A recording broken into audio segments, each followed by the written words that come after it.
Hello, this video is going to cover the iPad camera, the technical aspects of using it, how to manage photos you take with the camera on the iPad, and also how to take good photos using some basic photographic skills when it comes to composition and some of the features built in with the camera app on the iPad.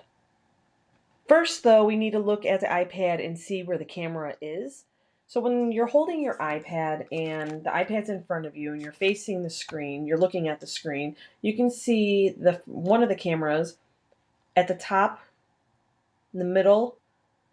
It's in the black area of the frame of the iPad. It's very small, but it's there. There's also another camera on the back of the iPad. That's the camera you will probably use the most. And when you look at the back of the iPad, it's in the upper left corner. You'll see the camera and also a little spot there for the microphone. So that camera is going to be the camera when you're holding your iPad, when you can see the screen. That's the camera that's taking the photos of something in front of you. But you can also switch the camera to the camera that's on the front of the iPad screen, so you can use it as a FaceTime camera or a selfie taking camera. And in order to get this camera turned on, you do have to tap the camera icon on the front of the iPad. So if you tap that, you'll get your iPad camera to turn on. So right now my iPad camera is facing a computer screen of a laptop that is in front of me. And it's getting a pretty good close-up right now.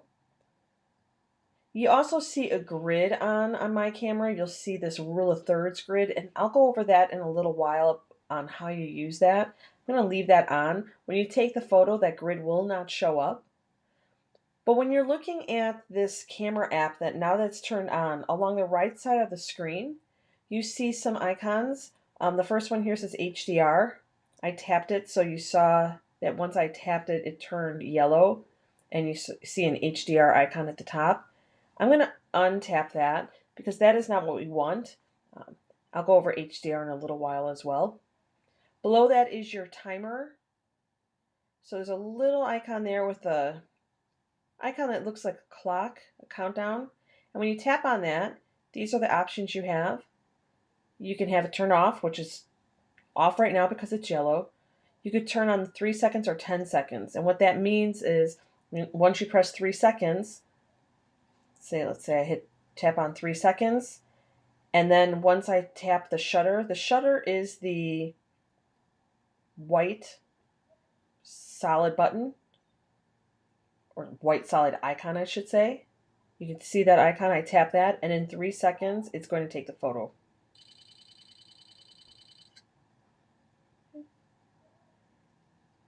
So there's a photo there of my keyboard. If I tap on 3 seconds again, you can see your other options 10 seconds, and the same thing would happen, but for 10 seconds. I'm going to turn mine off. Think about how you could use that timer if you have to set up your camera and take a picture of something where you don't want to be touching the iPad. Maybe, like, as you can see, as I'm holding the iPad, especially to a subject that's pretty close, it shakes. So if I don't want to shake the camera as I'm taking the photo, I could set up the timer and have it in a steady location, in a place where I'm not even touching the iPad, and it could take the photo for me.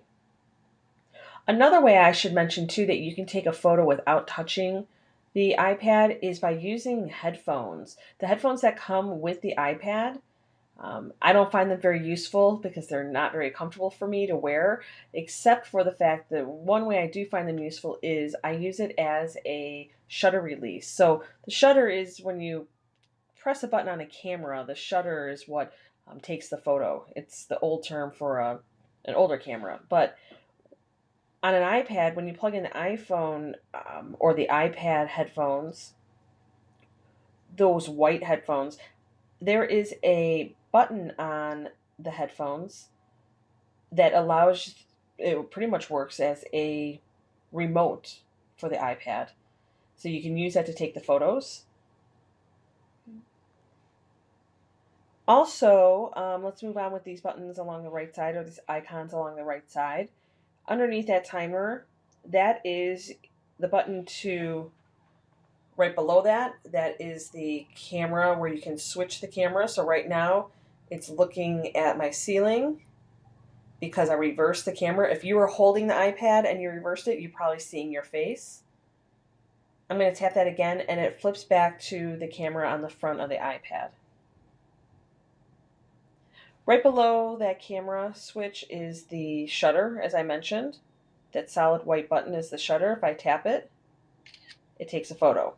And then you notice an icon of the photo pops up right below it. If I were to tap on that, it actually takes me to the photo. And if you look at the top menu right now, I'm in my photo app. So if I wanted to go back to my camera, I would have to hit in the upper left hand corner, there's the word that says camera with a left facing triangle or left facing angle there. I tap on that, it gets me back to my camera. Another thing I need to show you on here is the option to switch between the video, slow-mo, time-lapse. What I'm doing is I'm putting my finger on the words and I'm scrolling up and scrolling down. And these are all the different options you have with the iPad here. And depending on the version of the iPad you have will depend on what features you have down here. Not all iPads have the option to do slow-mo or time-lapse. So time lapse would be that it would take photos over a period of time. So if you want to create a time lapse photo series of, let's say, something moving in front of the camera, you can set that up and it'll take photos in an increment of time. Slow-mo, it slows the video action down and will take a photo of something in slow-mo. Video, it takes video. So think about how you can use this in the classroom. You can capture something pretty quick using the video feature and photo, which is what we were in. This takes a standard photo with a standard size in a rectangle format. And then below that square, what that does is it will set up your camera to take a photo in a square format. So notice the top and the bottom of the camera view now is chopped versus, I'll go back to photo, that's full rectangle shape, and now this is square. And then pano is fun because what pano does is it allows you to take a panoramic view of a scene. Let's talk about the different ways you can actually take a photo using the iPad. Um, when you are in the camera mode, which I'll go and tap on camera right now, when you're in the camera mode, there's a few different ways you can do this. On the right side, you see this round, solid circle, and that is your shutter release. The shutter is the term that we use on cameras that releases the shutter to take the photo. So you might hear me say shutter release. That's just going back to my camera operation use. But that white button is your shutter. That's how you take photos. So for example, if I tap that white button, it took that photo. And the photo, the icon for the photo that you just took shows up right below that white button. You tap on that photo and it brings you into your photo app. And you can see all the photos that have been taken. If I drag through those. And if I want to get back to my camera, I just tap on the word that says camera in the upper left, and I'm back there. Now another way you can take a photo using the iPad is with your volume up and down buttons on the right side of your iPad, depending on the iPad you have. Will depend on your volume buttons, but the right side on the iPad I'm using, if I tap, press and hold, or tap, press once on the volume up. Oops, that's a bad photo. Let me try that again. There we go. So this one's a little harder because I have to actually push on it and it shakes the camera a little bit more, or it shakes the iPad a little bit more. So those volume buttons can take your photo. You can tap on the shutter. And the one final way you can take a photo using your iPad, well, there's two more ways actually. You can use a self-timer. So the self-timer is right here, the second one down from the HDR. There's a timer. You have your choice of 3 seconds or 10 seconds.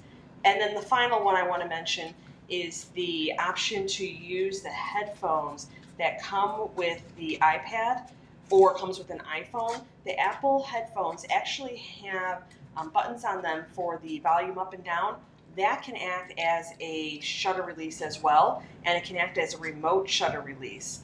For me personally, that's the best use of those headphones. Those headphones I find uncomfortable to wear to listen to music, but they are really good as a remote for the camera on the iPad, so I don't have to be holding the iPad. I could be at a distance because you can see it's hard for me to hold this steady, especially on the close-ups. So those are the different ways you can take photos with the iPad. One of the most important things you're going to want to do to get a good photo is to make sure you focus, meaning that you have to tell the iPad where you want the photo to be focused on. Now the iPad does a good job in just focusing the area. So if I'm moving, notice it'll refocus for me. If I go closer, it takes a second to refocus. The more light you have, the easier it is for the iPad or any camera to focus. The less light you have, the harder it is to focus, which is why when you take photos in a dark area, a lot of times the photos won't even come out in focus, but even if it does, it takes a while for it to figure it out. So the way you set the focus on the iPad is you tap where you want to focus. Notice when I first did this, the iPad was focusing in the middle of the screen. That's not really the most important thing here. The most important thing is one of these plants. And when you're choosing where to focus, you want to tap on the area that you want to focus, but the thing that's the furthest away from the camera. So if I were to move this in this direction, right now it's hard to see because you're seeing a two-dimensional version of this, but three-dimensional to me is telling me that this here is the furthest object away from the front of the camera lens. This is closer. So in order for everything in front of the camera to be in focus, so this and this to be in focus, I need to tap here to say that's going to be in focus, which makes everything from that point to the front of the lens in focus. I can tap my shutter and it takes that photo. Now if I didn't care about this being in focus, I was only worried really about this, then I would tap on that. And there's a chance that that object in the back might be out of focus. If we take a look, it looks pretty good. It's not bad.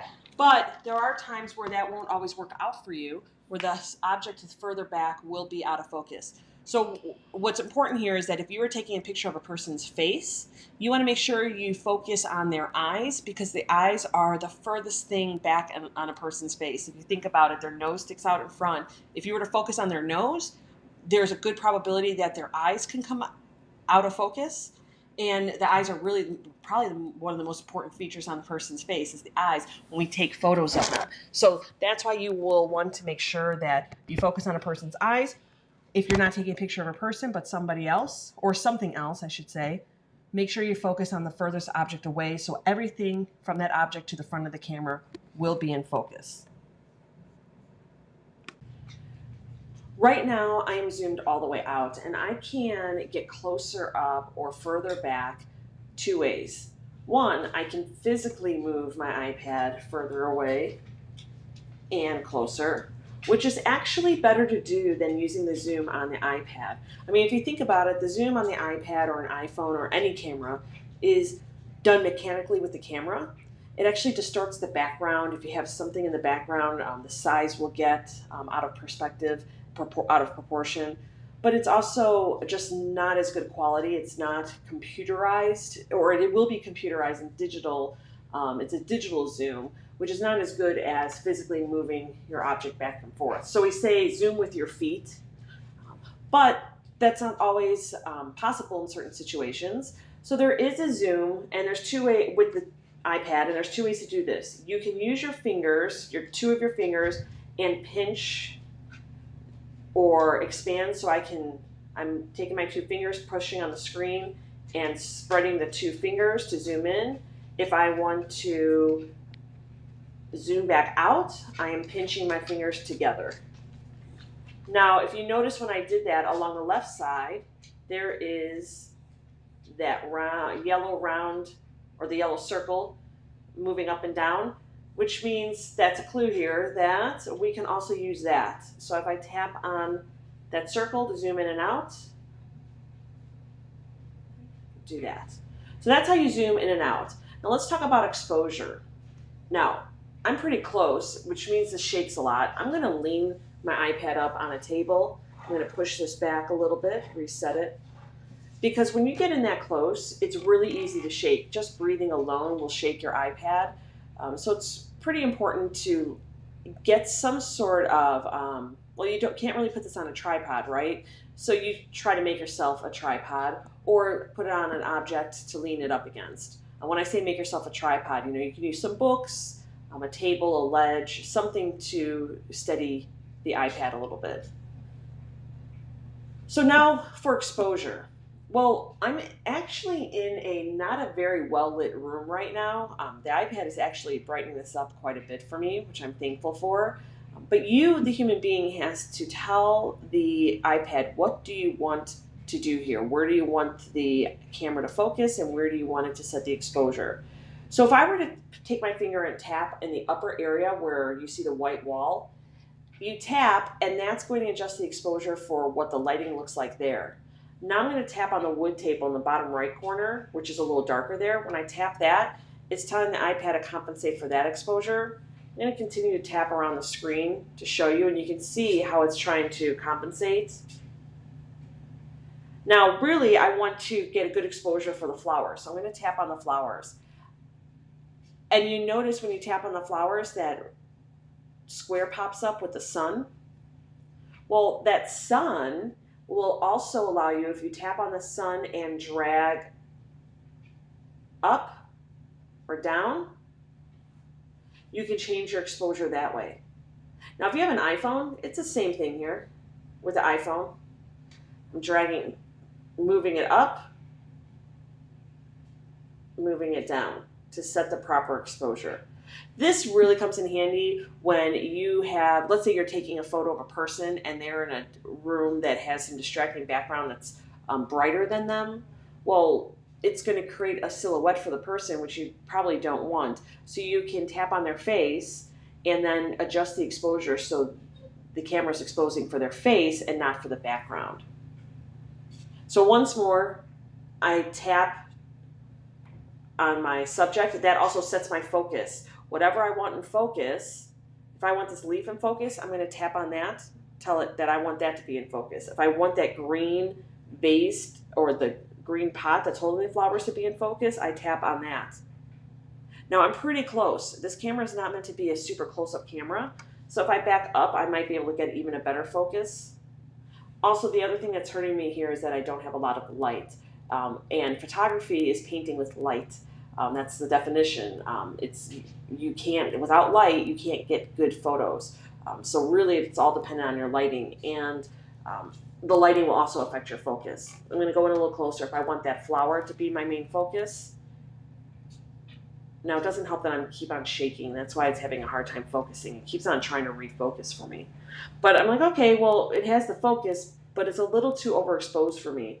So I'm going to drag down and set my exposure there. I want my flowers to be a rich, deep purple and not overexposed. Now the background did get a little whiter. The background right now, actually, the wall is painted like a beigey yellow. And it doesn't look like that in the screen or on this photo. But that's okay. I don't need it to look like that. I want my flowers, which is my subject, to be set properly here. The wall, again, is not important here. So once I get the photo the way I want, I tap on my shutter button here, and I take the photo. And that's the photo I have.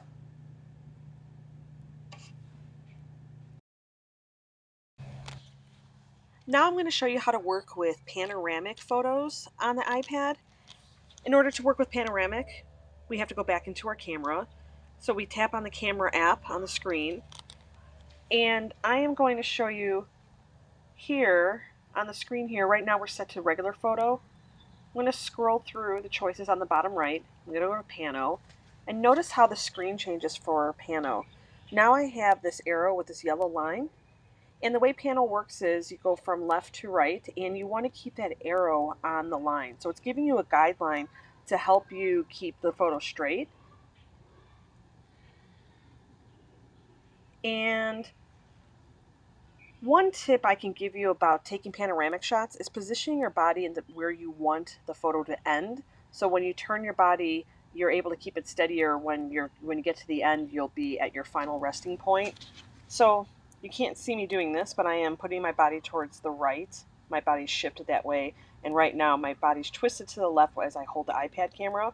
And what I'm going to do is I'm going to hit the shutter release, and when I hit the shutter, that white button or the white icon, it's not really a button, is it? But it's a white icon that I'm going to tap on the right side here. Once I tap that, I'm going to move my camera with the arrow staying on the yellow line.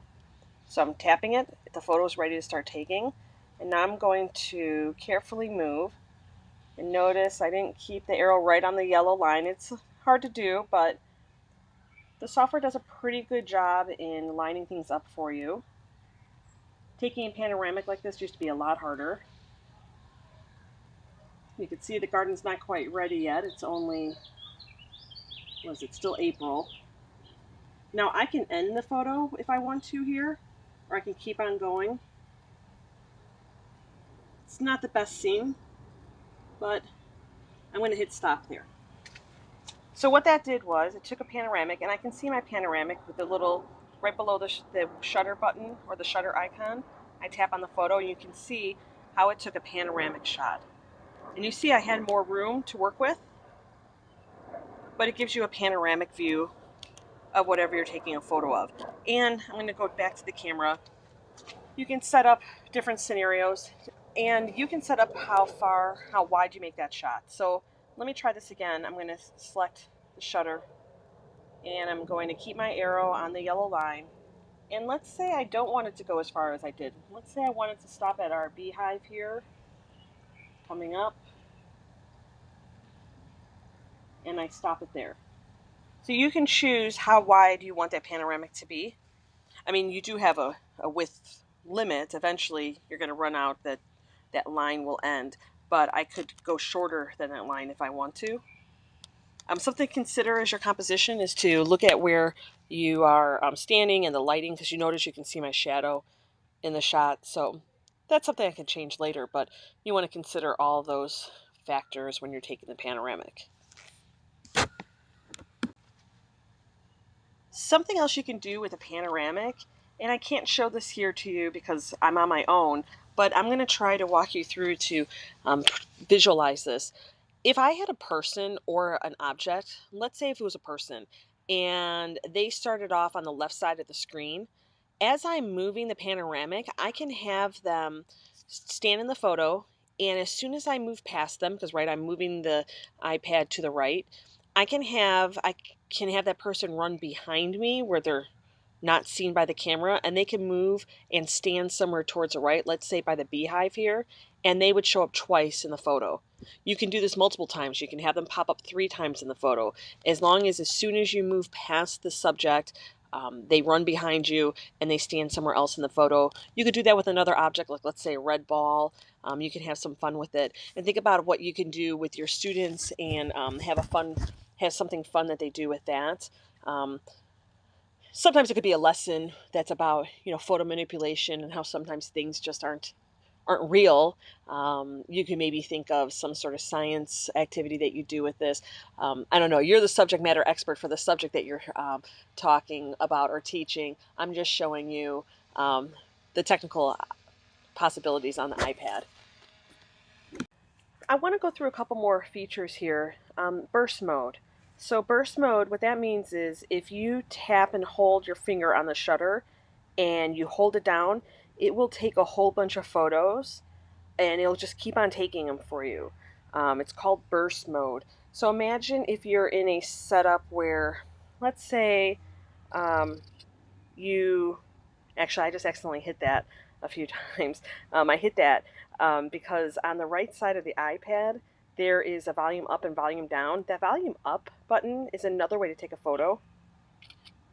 If I tap on the volume up, you notice I'm taking a photo with that. I don't have to press or tap on the icon I mean, I can, like I just did, but I can also press that up. But what it does, burst mode, it's going to take a whole bunch of photos.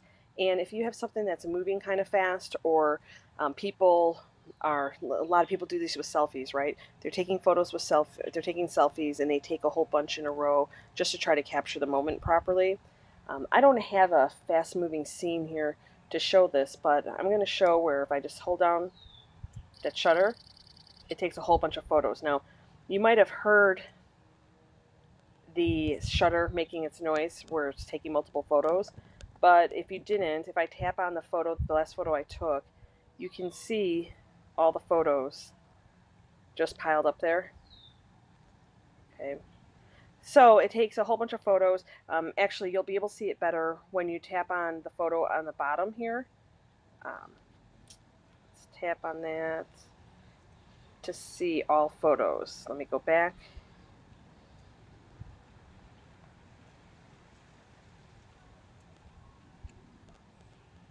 Tap on all photos in the upper right corner.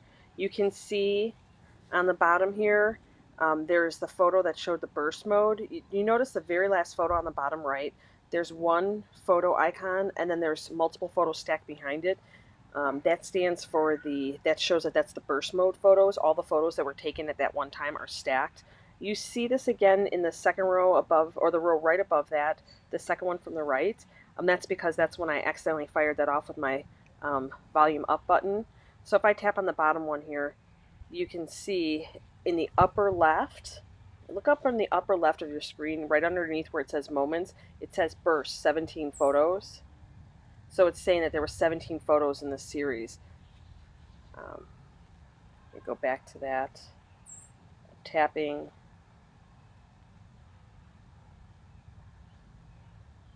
The other thing I want to show you is the HDR setting.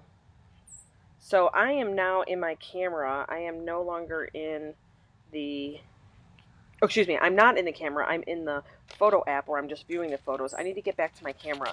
So I can do that a couple different ways. I can tap my home button and then go open the app. But notice in the far, far upper left corner where it says camera, I tap on the word camera and I'm back to it. So at the very top here, earlier I mentioned HDR. Now HDR is this technique in photography. It used to have to be done only with professional cameras, or you could have done it with another camera, but you would have to set your aperture and adjust it for you to have an average exposure. Exposure means how much light there is, and then you would have to set the camera to be able to take a photo that's slightly overexposed and then slightly underexposed. And then the photo editing software, you combine the three, and it creates this kind of high contrasty look to a photo. I'm a fan of it. I like the way the colors pop and the contrast, and it's somewhat can look dreamlike sometimes, but not in a foggy sense. It just almost looks a little unrealistic, but very interesting. And it's not meant to always be unrealistic. It just really makes these colors and lighting pop. Now, in order to get a good HDR photo, you have to really have like a high contrasty area, which I don't necessarily have here. Maybe that flower, that white flower, where if I zoom in and I tap on the white, I need to get that exposure of the white down where it's way overexposed. Now I'm going to lose a little bit. But then I'm going to adjust myself here a little bit. I'm going to tap on the HDR icon on the right side top. Turn on HDR. If I take a photo, I'm going to steady myself here first. Again, reminder, I have to get my focus right. Let me make sure I tap on the flower to get my focus set. I'm going to also bring down that exposure a little bit. Steady myself and take the photo. Now, what the iPad did was the iPad did the HDR already. So if I go to, look in the upper left of this screen, the very far upper left, it says HDR. Okay, it's kind of hidden. It's under the word camera. And it took the three photos and it made the HDR look. Now, you're not going to see too much of it here. It's really something that if you look it up on the internet, you see the effects or I guess the final outcome of what HDR looks like. You can take a look and see if this is something that you would want to use yourself and explore this further. Um, I definitely think it's worth a little bit of exploration, but keep in mind this is an iPad camera. It's not really meant for professional photography, so you're not going to get as good of a look with HDR as you would if you're using a pro camera or the pro editing software, but it's definitely a good alternative and option. Something else I want to talk about next is camera angles. Taking good photos with an iPad or any camera is really dependent on the photographer, and the photographer has to think more than just capturing the shot. You think about different angles. So if I go back to my camera, and I can take a photo of this lilac bush that hasn't bloomed yet, and I can just take it straight on, center it all up, and it could maybe look good, maybe, but I'm not applying the rule of thirds, which I talk about in this presentation.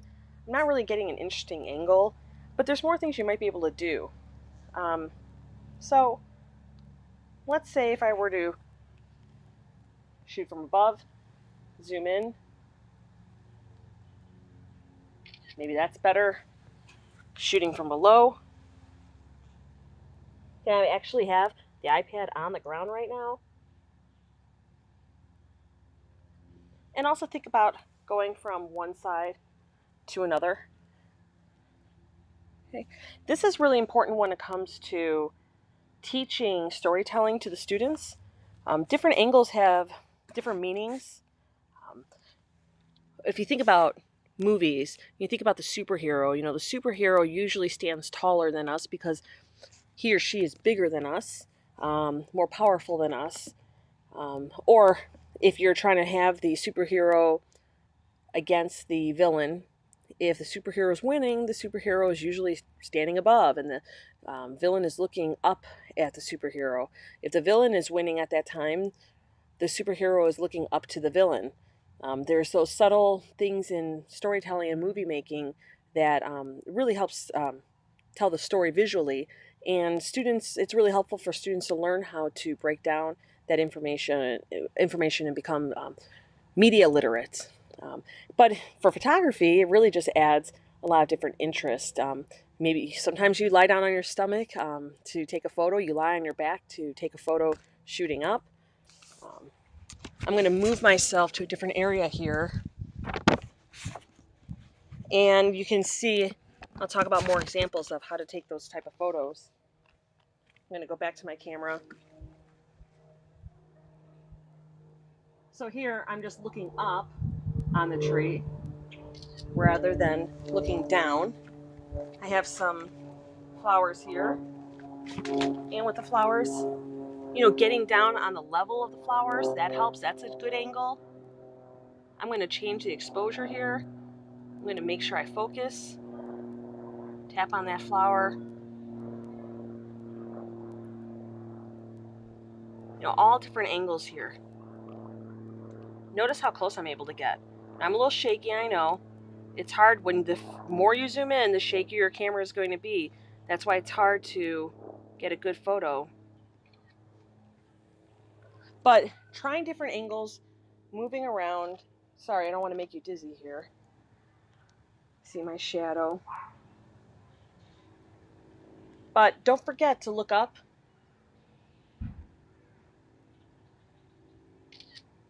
And don't forget to encourage your students to try different angles. It gives them a few more options. It helps them tell different stories. It helps teach them about different perspectives as well, of different stories they can tell with different angles, or even just learning a different point of view as well. The rule of thirds is a principle that photographers and videographers, cinematographers, people in visual arts apply to their photographic compositions or whatever composition they make depending on the medium. And the principle behind the rule of thirds is to break down your image into thirds vertically and horizontally, which will create 9 parts.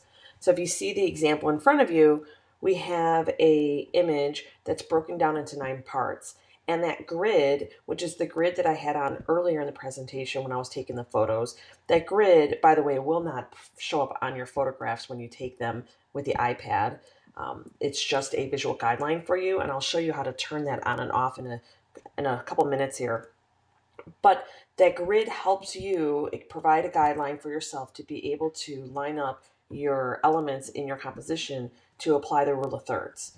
And the principle of the rule of thirds says that your important subjects should be at one of the intersecting points.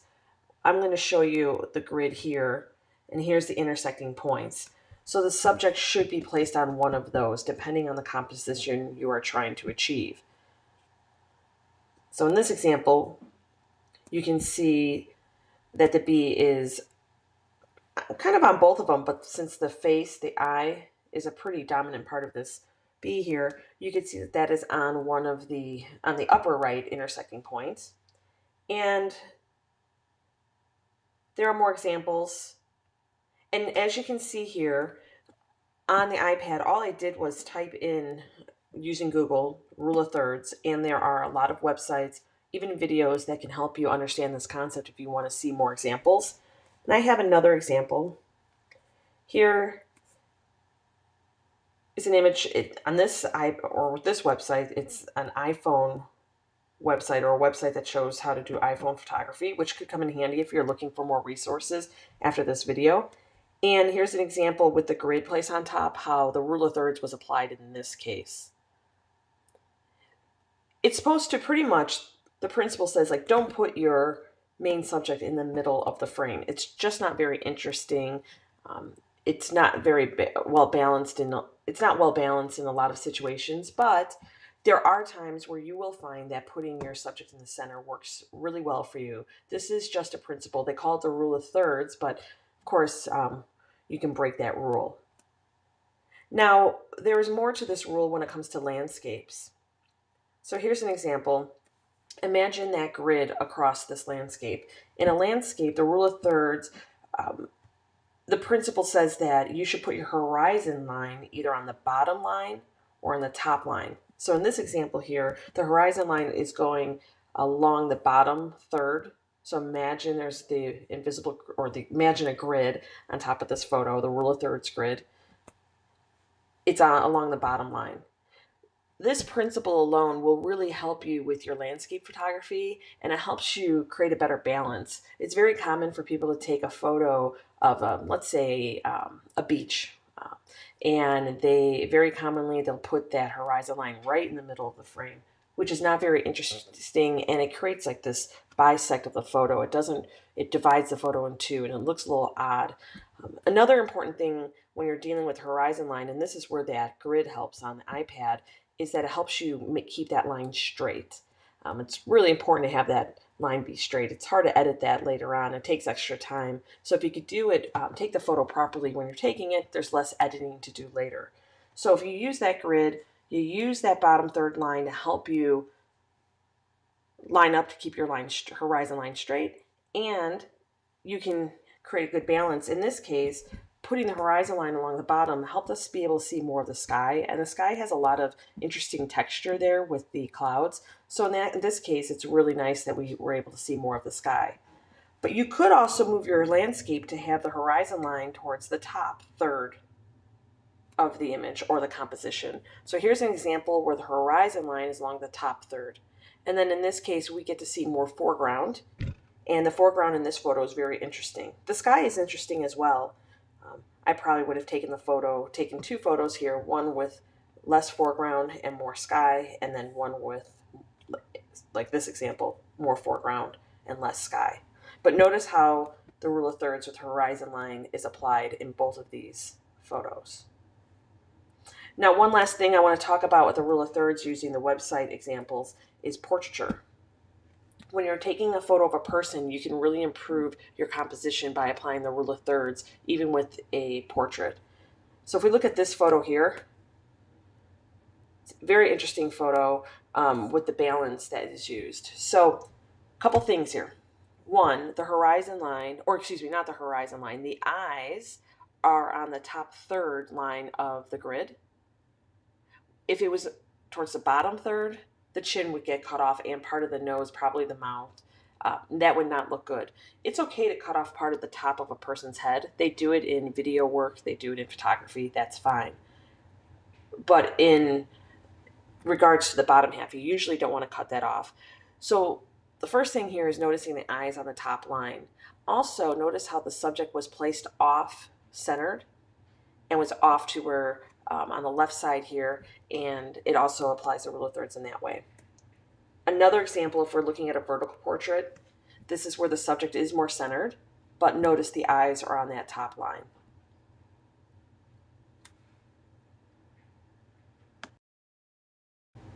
Now I'm going to go back to my camera and actually apply the rule of thirds in a real scenario.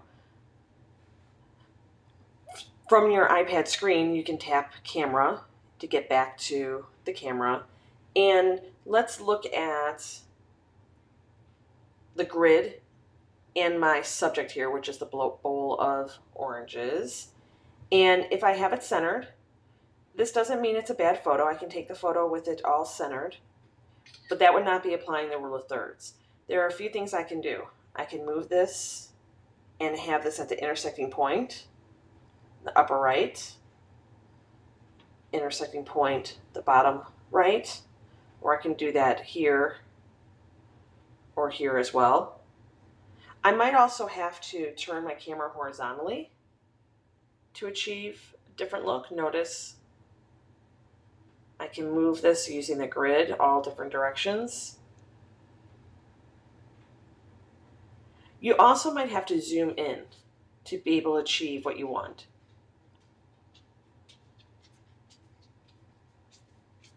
So let's say this is the photo I'm happy with, I take it, and that is applying the rule of thirds in that scenario. I'm going to change the subject here. Excuse the shakiness.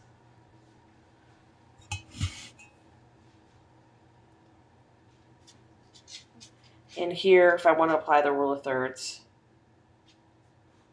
I can do that. Or if I don't want to apply the rule of thirds, here it is, just centered.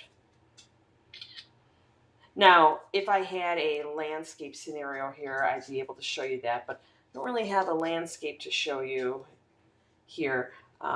Let's look at an individual subject, less complicated. Let's grab one of these oranges. And with the oranges, this is how you can see using the rule of thirds. Now, in this case, I'm going to zoom in. Take that photo versus it being centered. The rule of thirds will be a little bit more interesting. I'm going to look at the photos we took, or I took. There's the centered version, and there's the rule of thirds being applied. Once you've taken photos with your iPad, the next step is to be able to get to those photos that you've taken. And in order to get to those photos that you've taken, you can do this multiple ways. First way was if you were still in your camera app, the thumbnails of the last photo that you've taken is right underneath your shutter. You could tap on that photo and it shows you the photo, and it's along the top of the screen, which you cannot see on this recording, but you can see if you're following along on your iPad. The top of the screen has some options here. You can send this photo somewhere, like let's say if you want to send it to a text message. So if I tap on my icon, I get a whole bunch of different options along the bottom. If I want to send it to Facebook, to my Google Drive, email it somewhere, Twitter, Seesaw, however you want to do, or however you want to share that photo. You could also copy the photo, duplicate it, send it to a slideshow. You can AirPlay it, so AirPlay it to another screen, hide it, assign to a contact. So if you're making an address book and you want that photo to go with that person, you can use it as wallpaper. Print if you have a printer that is compatible with the iPads. It's a very short list of printers that can do that. You can add to the iCloud drive, but remember when you're using your work iPads, the work iPads usually are connected with the same work account, which means the photos you took and shared to that iCloud account, everyone can see. And then you can tap on more and you can set up more options as you need to. Now, the other thing you want to be able to do is, I'm going to hit cancel. You could edit your photos, but right now, what I want to go through, I'll go through editing very soon.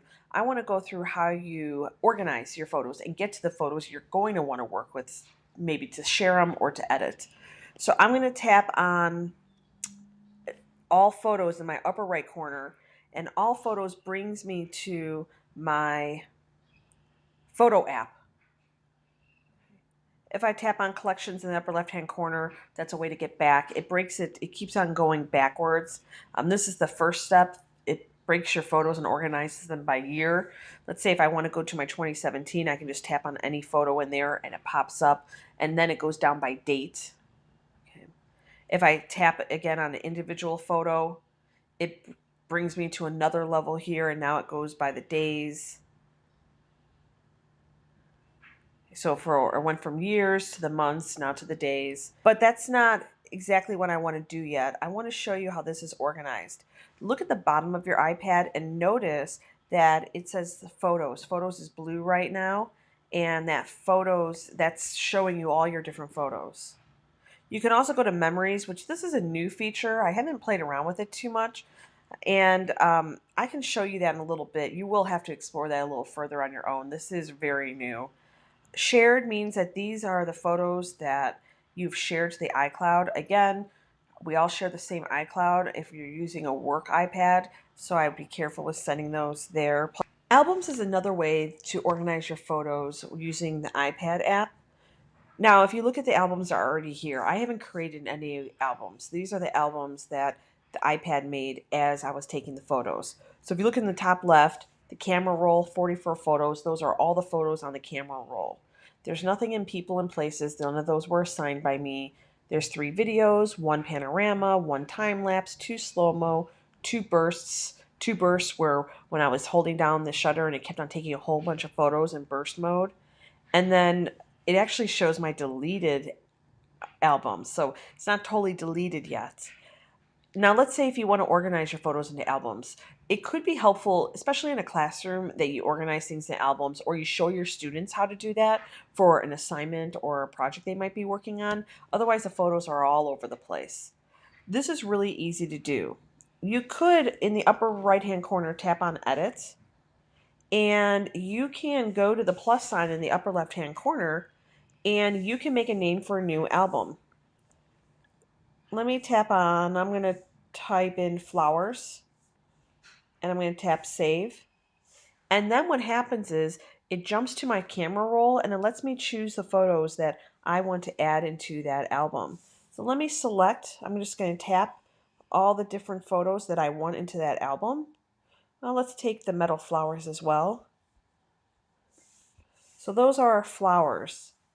Once I tapped on the ones I want in there, I tap on done in the upper right corner. And now what it did was it put those photos into, I'm going to tap on done.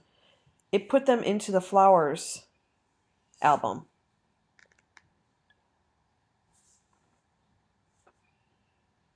So if I tap on that album, you see all the flowers that we selected, that went into that album. I can change my mind. If I'm in my album, I hit select. I can select a couple and I can trash those if I want to, or I can add them to another album. If I tap add to, I can send them to a different album if I want to. See, new album, I can make a new one. I can't put them in any of these other ones here because those were pre-made and they don't belong in there, so I would have to make a new one in this case because I don't have any other albums here for them to go to. I'm going to cancel. And you can also make an album by going to your photos. So I'm back in the bottom left-hand corner. I went, or towards the bottom on the left side, I went to photos. And what I can do from here, if I'm in looking at all my photos, I can tap select in the upper right corner. Let me hit cancel. I'm going to show you one more time. In the upper right corner, there's the word select. I tap select. And let's say I want all of the air plant photos to be in an album. I'm just tapping all the air plant photos. That last one. And then from here, I can choose add to, and then I can create new album from there. I'm going to make a new album, air plants, and hit save. So now I have 2 albums that I've made. But from here, I can't see those, right? All I'm seeing are the original photos that I took. These are the original photos that I took. In order to see my albums, along the bottom of the screen here, I tap on albums, and now I can see my 2 albums. So this is a nice way to organize your photos into categories or to albums to be able to find them easily. Think about if this was a student, you can have the student use their name. Or if it's multiple students, they can name it whatever project they're working on. There's a variety of ways you can have them organized, their photos, and use them here. Now, something else you should know is if I tap on Air Plants, that album, I can also make a slideshow by tapping slideshow, and it will make a slideshow for me. I don't really want to see that anymore though. I'm going to tap on done. And the other thing you can do is if we go back to photos, actually let's go to albums again.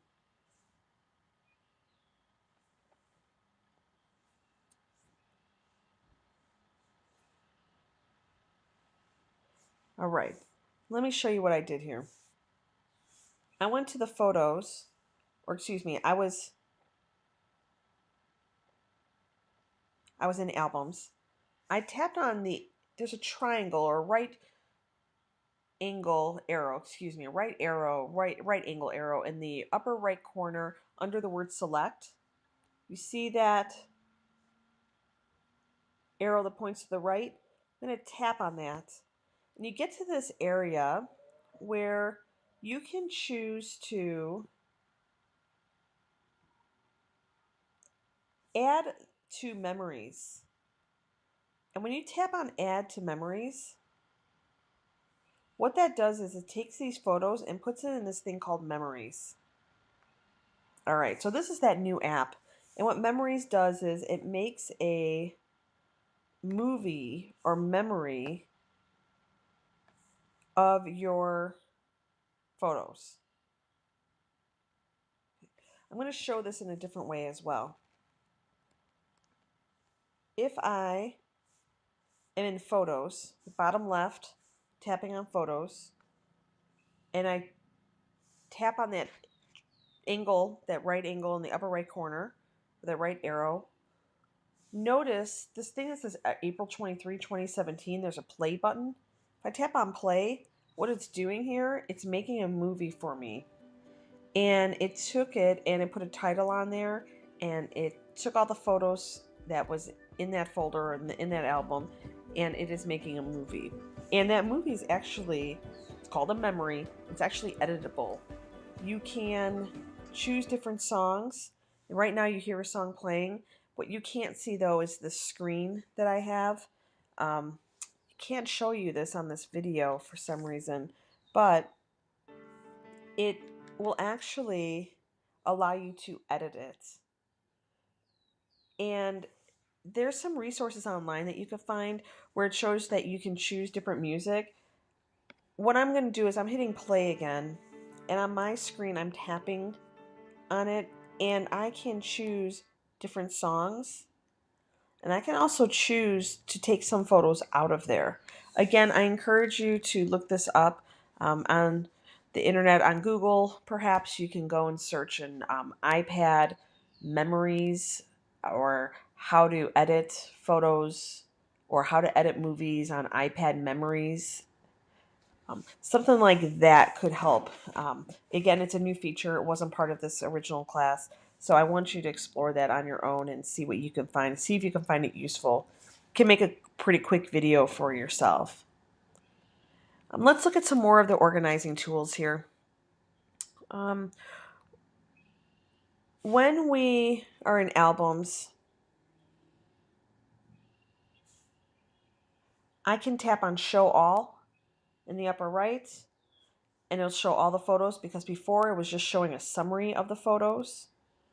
Tap show all, that gives me a better view.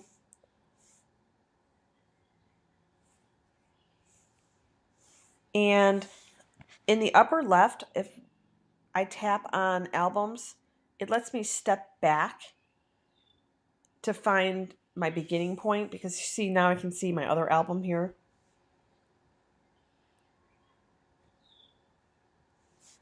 So I do encourage you to play around with organizing. You remember, you're not going to break your iPad by tapping around, but you might want to organize your photos into albums. You might want to make some memories out of them.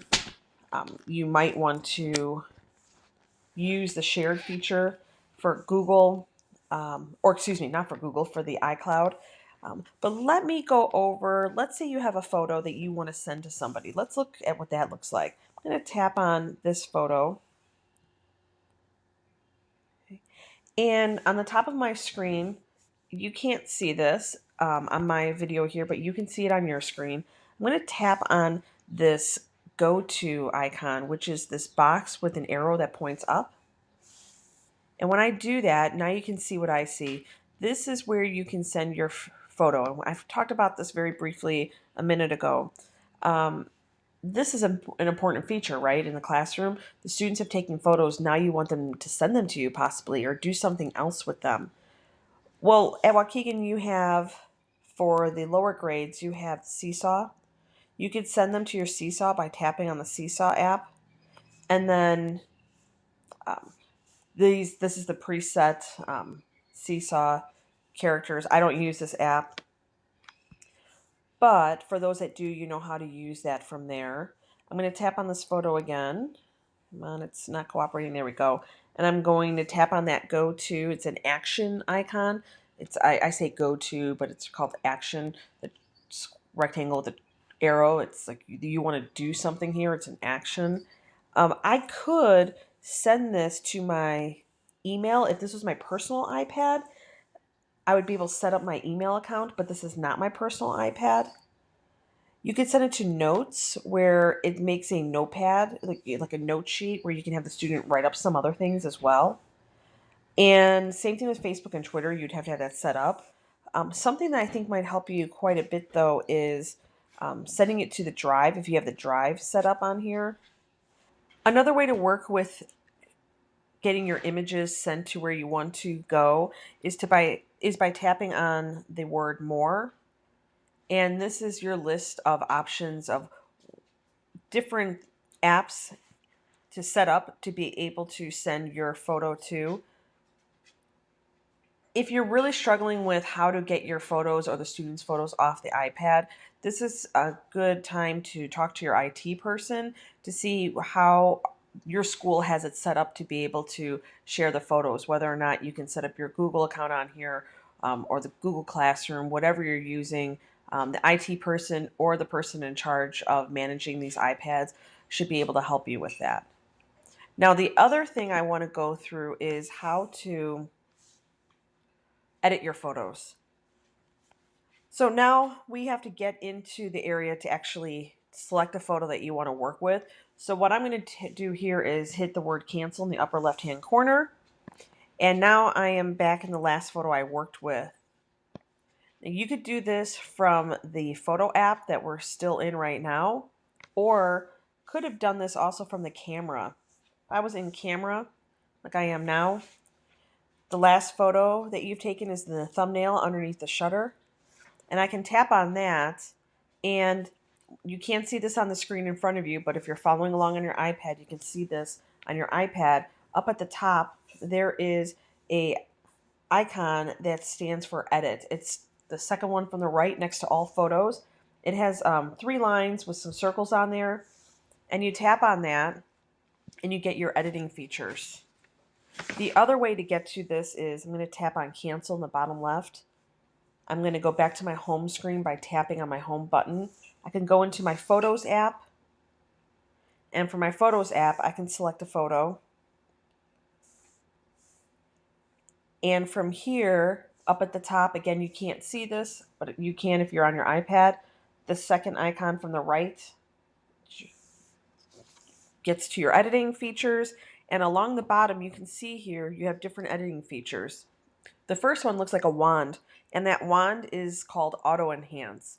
And if you tap on that wand, it will automatically enhance the photo based on what the iPad thinks it should do.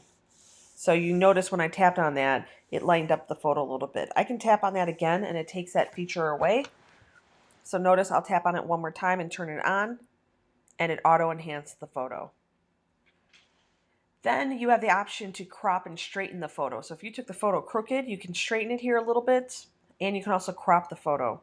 So if I tap on that icon to the right of that auto enhance, the second icon, you get some different options here. So now what you can do is you can drag one of the corners. You can also tap on the photo and move that around. And when I dragged in the corners, what that's doing is it's resizing the photo, as you can see. And then I can move the photo around to where I want it to sit. And what you see with the white box, that is how it's going to crop it. I let go and it automatically cropped it for me. I didn't even hit an enter or anything like that. And there's some other options here too. Look at how that dial on the bottom shows up. You see if I tap and drag left and right, I can spin the photo, which is really meant for me to be able to straighten the photo. Now I can, on the left here, right above the word cancel, there's that white icon with the arrow. If I tap on that, it will rotate the photo. And then on the right side, there's a different icon.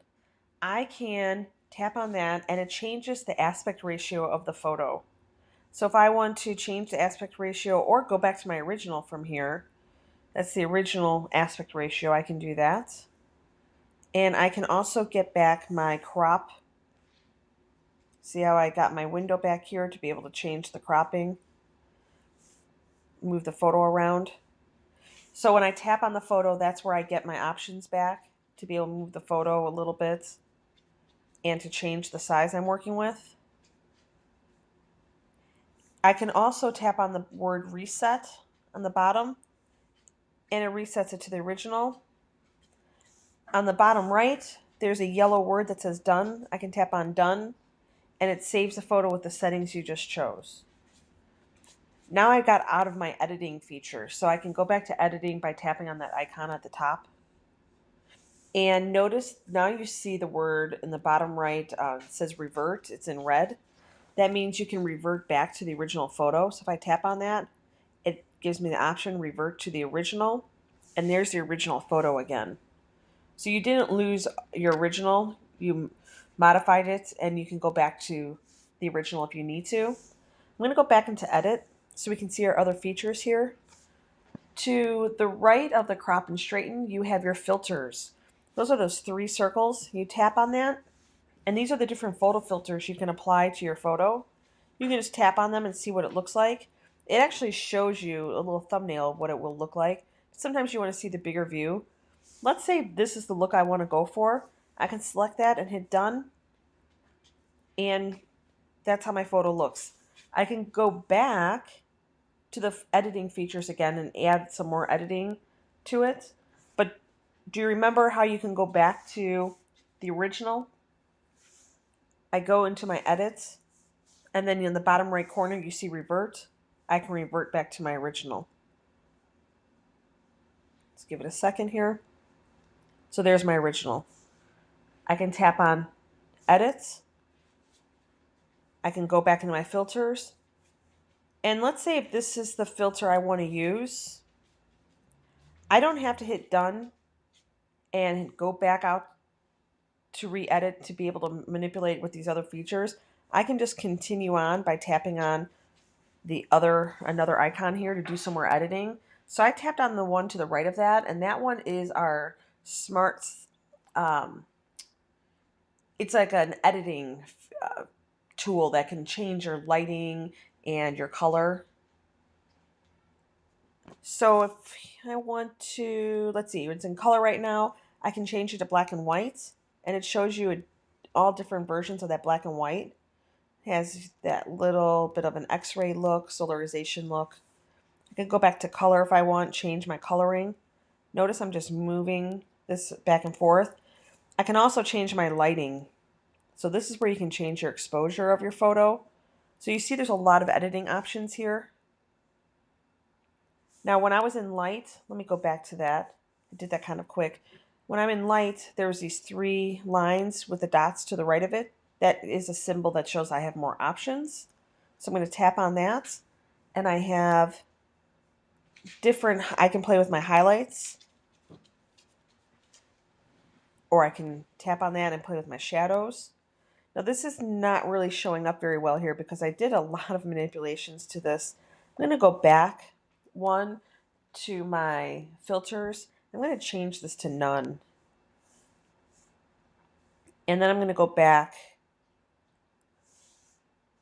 to my smart slider here, and I'm going to go to color. There's my black and white option. All right, so I wanted to get that black and white off. So see if I tap on the word black and white, it turns it on and off. So I went to black and white, turned it back to the color. And do you notice that each one of these features, if I tap on color, I see those 3 lines. I can change different settings within that. So color has saturation, contrast, and cast. If I choose light, I can go to those 3 and choose the different options here. So you have a lot of editing capabilities in here, which is pretty nice for the iPhone and the iPad app. And then the last option you have here is your markup options and more. So you might have some more options. Let's look at more first. More would be if you had some maybe third-party software or some other new additions that the iOS maybe adds. Right now, markup is the only extra feature. So markup might be really handy to you in your classroom. Markup allows you to draw on top of the photo, write on top of the photo, or use a type tool. So this is pretty exciting for teachers because imagine if you had the students take a photo of something in the classroom and they had to identify parts to an object. Or let's say a foreign language class, you have them take photos of objects and you have them write down the name of the object in the actual language. There's lots of different things I'm sure you can come up with for your students to do in the classroom with this. But let me show you how this works. So the far left, on the bottom, you have it's already preset, you can see it's blue. You have your pen, your marker, and you can just draw on top of this. Now this is in pink. Now how do I know it's pink? Well, first of all, you can see that when I drew with my finger here, it's in pink. But on the bottom of the screen, you can see that pink circle. If you tap on that, you can choose a different color. So let's say I choose this yellow. Now I'm writing in yellow.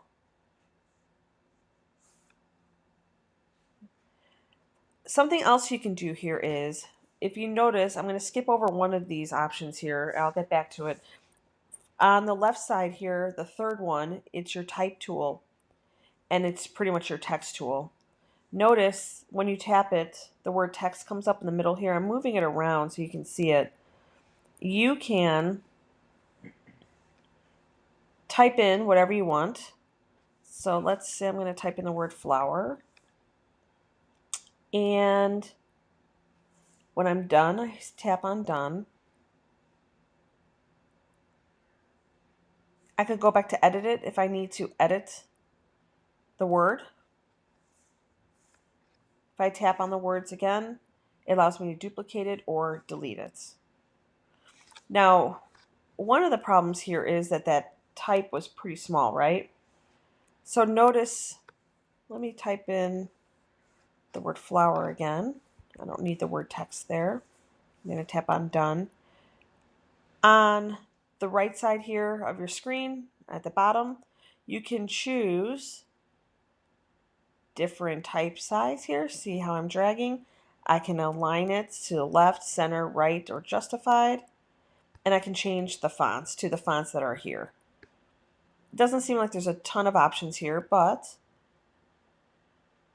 it's pretty good. Now, notice when I make this too big, the word starts to wrap itself. I can go up to here and see I'm just dragging those blue dots and I'm making the box bigger. If I make it too narrow, it will adjust. So all I'm doing is tapping and dragging. And I can drag that anywhere I need it to go.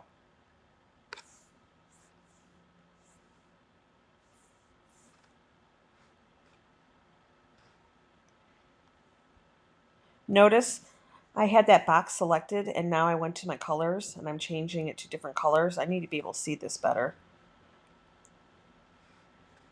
Let's choose black for now. And again, I can move this anywhere I need it to go. It's right up there. It's not really working well. I'm going to move it down to the bottom and I'm going to make a better design choice here. I'm going to make that white. So that fixes that problem. Now, something else that I think you'll really like here is on the left side, the second from the left, there is this tool to be able to zoom in and magnify an area. So this could be handy if you want students to get into more detail about a part of their object or subject that they're identifying. So if I tap on that, notice this circle comes up, like a magnifying circle. I can change the size of this. Notice this green dot will allow me to zoom in on just that area. This blue dot allows me to make this circle bigger, or if I tap in the middle, I can move it. Again, I can use this green to zoom in if I need to. And now you have this pretty awesome editing feature in here, and you can adjust it to how you can use it in the classroom. And I don't think it takes a long time for you to show this to the students. I think it's pretty easy for them to move things around and to play around with this. Now in the bottom right hand corner, there's this arrow, and that is your undo. So this is your step back. So if you keep on tapping it, it will undo the things that you've done. You see it keeps going and going. Now I could also, in the upper left hand corner, I can hit cancel or I can hit done. Cancel will get rid of all the markups I just did in this last feature. Let's say if I want to keep this, I tap on done and notice it saved it, and it saves all of this. I hit done, and now here's your markups, and you can send this to somebody. Maybe if you're having a trouble with the students sending this to somebody or sending it to you, maybe you could do a quick walk around the classroom and check it off. They can leave it on their screens. But there's a lot of different options you have here with the different editing features. And the best way to get to know them is to go in and play with it. Remember, you can't break the iPad by playing around with it. You can undo everything you've done, and you're not ruining the original photo when you're doing any of these markups or these edits. You can always revert back to the original.